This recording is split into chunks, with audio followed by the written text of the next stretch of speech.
So, so now we are going to start the chapter trigonometry, exercise 8.2.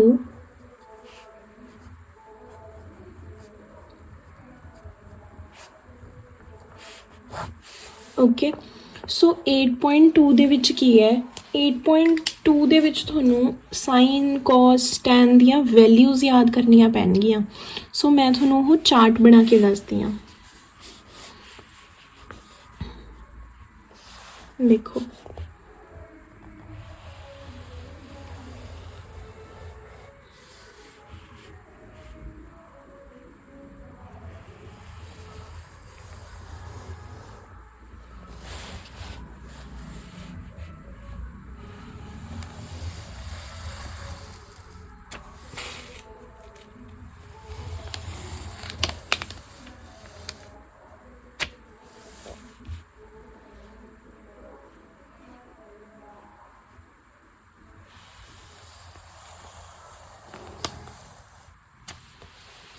Okay so सब तो पहला इत्थे angle 0 degree 30 45 60 and 90 okay this is the angles sine cos tan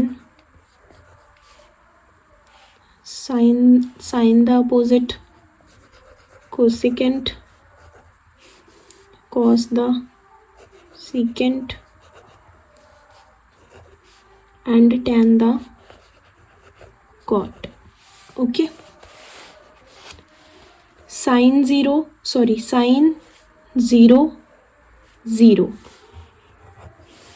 sin 30 half हुंदा है sin 45 1/√2 sin 60 √3/2 sin 90 1 okay देखो ਤੁਹਾਨੂੰ ਇਹ ਪੰਜ ਵੈਲਿਊਜ਼ ਯਾਦ ਕਰਨੀਆਂ ਪੈਣਗੀਆਂ sin 0 sin 30 हाफ sin 45 1/√2 sin 60 √3/2 and sin 90 1 okay ਹੁਣ ਉਸ ਤੋਂ ਬਾਅਦ cos ਇਹ 1 ਇੱਧਰੋਂ ਸ਼ੁਰੂ ਕਰ ਲਓ ਤੇ 0 ਇੱਧਰ ਐਂਡ ਮਤਲਬ reverse of sine okay cos 0 1 okay cos 30 √3/2 cos 45 1/√2 cos 60 half और cos 90 0 okay sine and cos learn होगी sin 0 sin 30 हाफ sin 45 1/√2 sin 60 √3/2 sin 90 1 sin तो बाद cos इधरों रिवर्स कर दो बस वैल्यूज़ का ओके इस तो बाद आ गया tan 0 okay tan 30 1/√3 tan 45 1 tan 60 √3 और tan 90 नॉट डिफाइन ओके उस तो बाद cosecant 0 not define cosecant 32 cosecant 45 √2 cosecant 60 2/√3 और कोसिकेंट 90 1 ਇਹਦੇ ਵਿੱਚ ਕੀ ਕਰਿਆ ਹੈ देखो साइन थीटा का रिवर्स हुंदा है कोसिकेंट 0 नॉट डिफाइन एदा रिवर्स कर दो 2 आ गया एदा रिवर्स √2 एदा रिवर्स 2/√3 एदा रिवर्स 1 ओके उस तो बाद सीकेंट 1 इसका reverse 2/√3 is the √2 is the 2 and this is not defined cot not defined, under root 3, 1, 1 upon root 3, 0. Okay, this is the table. Easy way है, बिल्कुल ईजी टेबल है। एक बार मैं दोबारा रिवाइज करानी है। देखो आह वैल्यूज़ थोनों याद ही करनिया पैणियां कि साइन 0 0 हुंदा, साइन 30 हाफ हुंदा, ओके, साइन 45 1 अपॉन रूट 2 हुंदा, साइन 60 अंडर रूट 3 अपॉन 2 और साइन 90 1। उस तो बाद आ गया कॉस, कॉस 0 इधरों रिवर्स करना है, ओके, 1 फिर अंडर रूट 3 अपॉन 2 फिर 1 अपॉन रूट 2 फिर हाफ और फिर 0, okay. tan 0 1 upon root 3 1 root 3 और इन्फिनिटी, ओके। उस तो बाद कोसिकेंट साइन का उल्ट हुंदा ना, साइन का कन्वर्स हुंदा, सो नॉट डिफाइन, आ 2 रिवर्स होके इत्थे आ गया अंडर रूट 2 फिर 2 अपॉन अंडर रूट 3 फिर 1 एंड सीकेंड मतलब इन्ना तिन्ना दा जो रिवर्स होएगा वो ही इत्थे आएगा। एवें करके तुसी टेबल नू ईजीली रिवाइज कर सकते हो, ठीक है। आई होप थोनों ये जो टेबल है वो समझ आ गया होगा। नैक्सट हुण आपां क्वेश्चन स्टार्ट करते हैं। देखो बच्चे एक्सरसाइज 8.2 है, फर्स्ट क्वेश्चन। इत्थे जस्ट आपां वैल्यूज़ ही पुट करनियां ने, sine 60 cos 30 plus sine 30 plus cos 60। हुण साइन 60 की वैल्यू आपां नूं पता किन्नी हुंदी आ, अंडर रूट 3 अपॉन 2, उधरों cos 30 की भी अंडर रूट 3/2 प्लस साइन 30 ते cos 60 की वैल्यू लिख लेनी है, ओके। इस तो बाद रूट 3 नूं जदों रूट 3 नाल मल्टीप्लाई करांगे तो रूट नाल रूट कैंसल हो जाएगा, नहीं रूट 3 का जो स्क्वायर हुंदा है इहदे नाल कैंसल हो जाएगा, ओके। रूट 3 इंटू रूट 3 हुंदा है, ओके। इनू इहदे नाल मल्टीप्लाई करके 3 आ गया, इनू इहदे नाल मल्टीप्लाई करके 4 आ गया, 1 इंटू 1 1 2 इंटू 2 4। उस तो बाद एलसीएम लैन की लोड़ नहीं बिकॉज बेस सेम है, ठीक है। प्लस माइनस करके आंसर 1 आ जाएगा। सेकंड क्वेश्चन है 2 tan square 45 plus cos square 30 minus sine square 60, okay. ये किवें करांगे, देखो ये किवें कीता है। हुण tan 45 की जिन्नी वैल्यू होगी आपां उस वैल्यू का स्क्वायर करना है। आपां नूं पता tan 45 1 हुंदा है तो 1 का स्क्वायर आ जाएगा, प्लस cos स्क्वायर 30 आपां cos 30 की वैल्यू लिखनी है, फिर ओदा स्क्वायर करना है, cos 30 अंडर रूट 3 अपॉन 2 ओदा स्क्वायर माइनस साइन 60 की वैल्यू रूट 3 अपॉन 2 सो एदा स्क्वायर, ओके। उस तो बाद 2 इंटू 1 2, इनू उवें ही आ गया। देखो पिछले क्वेश्चन भी कराया सी, under root 3 into under root 3 आ जाएगा, 3 आ गया, 2 का स्क्वायर 4 आ गया माइनस 3 अपॉन 4, इतना 0 ही आ गया, नहीं 0 नहीं आया। उस तो बाद इत्थे आपां नूं एलसीएम लेना पएगा, ठीक है। एलसीएम लैके सॉल्व करके आंसर 2 आ जाएगा। थर्ड क्वेश्चन है cos 45 upon secant 30 plus cosecant 30। cos 45 की वैल्यू, उस तो बाद इन्हां दोनों की वैल्यू भरती, फिर इस तो बाद देखो हुण इत्थे थोड़ा जिहा टिपिकल है, ज़्यादा नहीं है। इस दे विच की है, पहला आपां नीचे वाला पार्ट सॉल्व करांगे, मतलब इन्हां दोनों का एलसीएम लैके, ओके, फिर इनू सॉल्व करके जिन्ना भी आया, ओके, जिन्ना भी आऊगा। देखो जिवें हुण आह वैल्यू आ गई, हुण आपां ने अपॉन दे नीचे जो वैल्यू है इसनूं उपर लै जाएंगे। हुण जदों इधर डिवाइड च पई आ तो उपर जाके ये मल्टीप्लाई हो जाएगी ना, तो मल्टीप्लाई हो गया, अंडर रूट 3 उपर आ गया, 2 प्लस 2 अंडर रूट 3 इत्थे आ गया। हुण इनू इहदे नाल मल्टीप्लाई करके अंडर रूट 3 आ गया, उस तो बाद इन्हां नूं मल्टीप्लाई करके आह हो जाऊगा। देखो इहदे विच आएगा अपना 2 नूं जदों आपां रूट 2 नाल करांगे तां सॉरी रूट 2 नूं, मतलब इहदा इह एवें कीता है, root 2 multiply by 2 plus 2 under root 3, okay. इनू इहदे नाल मल्टीप्लाई करके आ गया 2 under root 2 this one and ए की आऊगा प्लस 2 ਦਾ 2 ਐਵੇਂ ਰਹਿ ਗਿਆ, रूट वाले ਨੂੰ मल्टीप्लाई करता 3 2 ज़ा 6 सो 2 अंडर रूट 6 देखो आह वैल्यू एवें आई है। ओके इस तो बाद ਜਿਹੜੀ अपने को वैल्यू आई है बाय उस तो बाद रैशनलाइजिंग करती।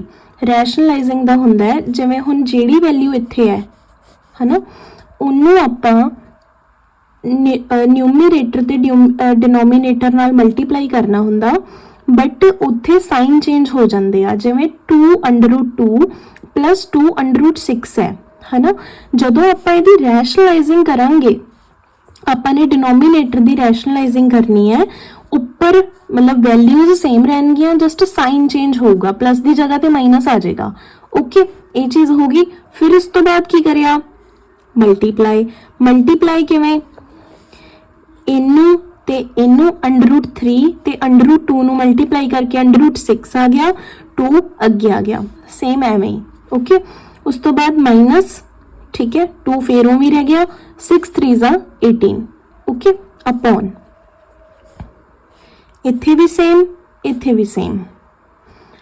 पता यही रैशनलाइजिंग करते क्यों होंगे आ रैशनलाइजिंग तां करते आ बिकॉज जदों आपां रैशनलाइज करते हैं तो नीचे डिनोमीनेटर तो सेम हो गया सेम हो गया जस्ट साइन चेंज ने ठीक है। तो यह एक प्रॉपर्टी बन जाएगी ए प्लस बी ते ए माइनस बी दी जो कि होंदा ए स्क्वायर माइनस बी स्क्वायर। हुण आह बन गया ए प्लस बी ए माइनस बी हो गया ठीक है। यही आ गया इहदी प्रॉपर्टी आइडेंटिटी की होंदी है ए स्क्वायर माइनस बी स्क्वायर। सो आपां 2 अंडर रूट 2 का स्क्वायर करके माइनस 2 अंडर रूट 6 का होल स्क्वायर बचाले साइन माइनस का यह सॉल्व हो जाऊगा। उपरली वैल्यू एवें ही आ जाऊगी तो उस तो बाद नीचे की आ गया देखो 2 2 ज़ा 4 आ गया रूट स्क्वायर नाल रूट कैंसल होके 2 आ गया माइनस ये भी सेम एवें किया है। ओके बस इस तो बाद तो सिंपल सॉल्व किया है वो तुसी कर लोगे खुद। ओके अगर कोई डाउट होया तो कमेंट मेरे तो पूछ सकते हो। उस तो बाद sine 30 plus 45 degree minus cosecant 60 upon secant 30 plus cos 60 plus cot 45। पहला तो सब दियां वैल्यूज पुट कर लिया। पुट करन तो बाद जिथे जिथे एलसीएम की नीड है इत्थे भी एलसीएम लिया जाएगा तो इत्थे भी एलसीएम लिया जाएगा। ओके एलसीएम लैन तो बाद जो अपने को वैल्यू बन रही है वो बना ली। फिर मतलब पिछले क्वेश्चन के नाल बिल्कुल सेम है ये तुम एक बार खुद ट्राई करके देखियो। ओके बस वैल्यूज थोड़िया जिहा ज़्यादा ने बट बिल्कुल सेम आ पिछले क्वेश्चन नाल। तो नैक्सट क्वेश्चन भी एकदम सिमिलर जी है सो ये तुम खुद करके देखियो एक बार। ओके अगर कोई डाउट आया सो मैं बाद सॉल्व करवा दूंगी कमेंट्स के थ्रू तुम मेरे तो पूछ सकते हो। ओके उस तो बाद सैकेंड पार्ट है चूज द करैक्ट ऑप्शन। ये जस्ट 1 मार्क दे विच आ जाएगा। इत्थे वैल्यूज पुट करके जिन्ना आंसर आऊगा वो आपने देखना है कि वो किस दी वैल्यू होंदी है। ओके ये भी तुसी खुद कर लियो फर्स्ट पार्ट के नाल सिमिलर है बस जस्ट इत्थे की है MCQs है करैक्ट ऑप्शन आपां चूज करना है और कुछ भी नहीं है। उस तो बाद देखो थर्ड क्वेश्चन जो अपना आ गया थर्ड स्टेटमेंट इस की है कहते if tan a plus b is equal to under root 3 and tan a minus b is equal to 1 upon under root 3 find करो ए एंड बी। अपने ए ते बी की वैल्यू फाइंड करनी है। ओके ए प्लस बी है जो greater than और equal to 90 होगा तो ए इज ग्रेटर देन बी होएगा। ओके देखो पहला तो की है जो अपने को ए प्लस बी है ओके ए माइनस बी 1 अपॉन रूट 3 ते 0 डिग्री आह इन्होंने आपां नूं कंडीशन देती कि जो ए प्लस बी की वैल्यू है वो लैस देन होएगी 90 लैस देन और इक्वल टू 90 डिग्री होनी चाहिए है तो ए की वैल्यू बी की वैल्यू तो वड्डी होनी चाहिए है। हुण आपां ने ए ते बी फाइंड करना है। So since tan a plus B is equal to under root 3 a plus B आपां नूं अंडर रूट 3 गिवन है tan a plus B is equal to हुण अंडर रूट 3 देखो जो ये अंडर रूट 3 आ गया ਹੁਣ ਦੇਖੋ ਮੈਂ ਤੁਹਾਨੂੰ ਚਾਰਟ ਕਰਾਇਆ ਸੀ ਵੀਡੀਓ ਦੀ ਸਟਾਰਟਿੰਗ ਦੇ ਵਿੱਚ, ਹੈ ਨਾ। ਚਾਰਟ ਦੇ ਉੱਤੇ ਆਪਾਂ ਵੈਲਿਊਜ਼ ਪੜ੍ਹੀਆਂ ਸੀ ਕਿ tan 0 ਇੰਨਾ ਹੁੰਦਾ ਹੈ, tan 30 ਇੰਨਾ ਹੁੰਦਾ ਹੈ ਨਾ। ਹੁਣ ਇੱਥੇ √3 ਹੈ। ਹੁਣ ਮੈਨੂੰ ਪਤਾ ਕਿ √3 tan 60 ਡਿਗਰੀ 'ਤੇ ਹੁੰਦਾ ਹੈ। tan 60 ਡਿਗਰੀ ਦੀ ਵੈਲਿਊ √3 ਹੁੰਦੀ ਆ, ਸੋ tan 60 ਲਿਖ ਲਿਆ ਕਿ √3 ਹੈ ਜੋ ਉਹ tan 60 ਦੇ ਬਰਾਬਰ ਹੁੰਦਾ ਹੈ। tan ਨਾਲ tan कैंसल हो गया, a+b = 60 डिग्री हो गया। पहला तो इन्ना इत्थे तक करके छड़ देना है, तो इत्थे आपां मैंशन भी करांगे कि मैं √3 नूं tan 60 क्यों लिखिया, क्योंकि मैं चार्ट दे विच पढ़िया कि tan 60 मेरे कोल √3 हुंदा, दैट्स वाई मैं ये चीज़ लिख रही हाँ। एग्जामिनर नूं पूरा एक्सप्लेन करना है कि जो चीज़ मैं लिखी आ अपनी ओर तो वो क्यों लिखी आ, उहदा रीजन भी देना है। ओके, ਇਹਦੇ ਨਾਲ ਤੁਹਾਡਾ ਇੰਪ੍ਰੈਸ਼ਨ ਗੁੱਡ ਪਏਗਾ। ਸੋ ਪਹਿਲੀ ਜੋ ਦਿੱਤੀ ਸੀ ਇਹਨਾਂ ਨੇ ਆਪਾਂ ਨੂੰ, ਹੈ ਨਾ, ਇਕੁਏਸ਼ਨ, ਉਹਦੀ ਮੈਂ ਇੱਥੇ ਤੱਕ ਵੈਲਿਊ ਕੱਢ ਕੇ ਛੱਡਤੀ। ਉਸ ਤੋਂ ਬਾਅਦ tan a - b 1/√3। ਹੁਣ tan 1/√3, ਹੁਣ 1/√3 tan ਕਿੰਨੇ ਤੇ ਹੁੰਦਾ ਹੈ, ਉਹ ਯਾਦ ਕਰੋ, tan 30 ਤੇ ਹੁੰਦਾ ਹੈ। ਓਕੇ, ਉਸ ਤੋਂ ਬਾਅਦ ਇੱਥੇ ਲਿਖ ਦਿਓ ਕਿ ਹਾਂਜੀ ਅਸੀਂ ਪੜ੍ਹਿਆ ਸੀਗਾ ਇਹ ਕਿ tan 30 1/√3 ਹੁੰਦਾ ਹੈ ਨਾ। आ बन गया। अपने को दो इक्वेशंस आ गई, एक आ गई a+b = 60 डिग्री, एक आ गई a - b = 30 degree. Okay, now दोनों को ऐड कर दो, a+b + a - b = 60 + 30, b plus दा b माइनस दा कैंसल हो गया, a + a। हुण मैं ये दस्सिया होया भी जदों किसी दे मूहरे कुछ भी नहीं हुंदा तां आपां की मन के चलदे आ, 1 इधर भी 1 1 + 1 2 2a, ठीक है, 2a = 90 डिग्री। उस तो बाद आ वाली आ गया अपने को 2a = 90। हुण a दी वैल्यू अपने को फाइंड हो जूगी, इधर 2 मल्टीप्लाई च पे, इधर जाके की हो जाएगा, डिवाइड हो जाएगा। 45 डिग्री अपने को a दी वैल्यू आ गई। हुण दोनों चों किसी भी एक च पुट कर दो।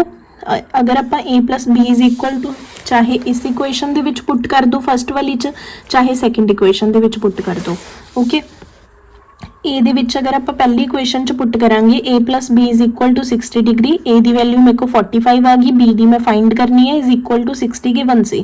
सो b इधर रह गया, 45 इधर प्लस च पे है, दूसरी साइड जाके माइनस हो गया, 60 - 45 = 15 डिग्री। सो हैंस a दी वैल्यू अपने को 45 डिग्री आ गई, तो b दी वैल्यू 15 डिग्री आ गई। ओके, नैक्सट फोर्थ जो पार्ट है, कहते state whether the following are true और false, justify your answer.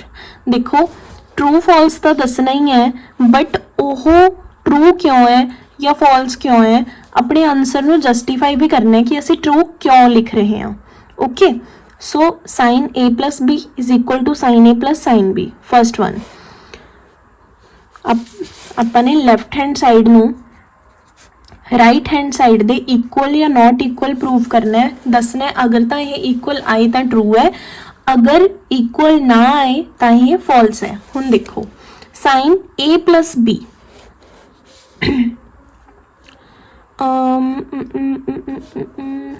when a = 60 degree and b = 30 degree, left hand side sin a + b = sin 60 + 30 90 1 आ गया। बट sin a + b इत्थे आपां नूं values